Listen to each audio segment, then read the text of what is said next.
ब्रेकनंतर तुमचं स्वागत। मुंबईच्या राणीच्या बागेतल्या पेंग्विन प्रकल्पाचं उद्घाटन केलं तर गोंधळ घालू असा इशारा दिलाय काँग्रेस आमदार नितेश राणेंनी।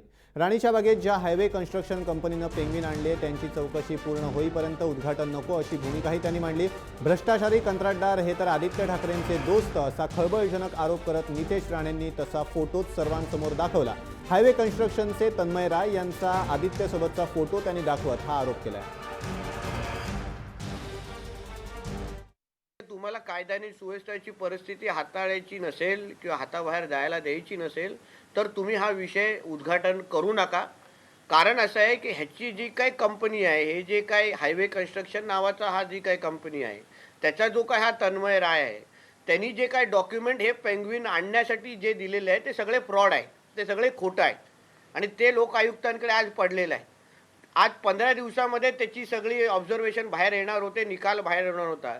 आज 15 दिवसाचे 2 महिने झालेले आहेत। तर नेमकं ह्या तन्मय रायला कोण वाचवतोय? ब्लॅकलिस्ट असून पण त्याला कामं मिळत असतील तर त्याला नेमकं कोणाचं राजकीय संरक्षण, हा प्रश्न तुमच्यासारखा माझ्या मनामध्ये पण आला। म्हणून मी साधारण त्याचं नाव गुगलवर टाकल्यानंतर असे फोटो मला बाहेर दिसले।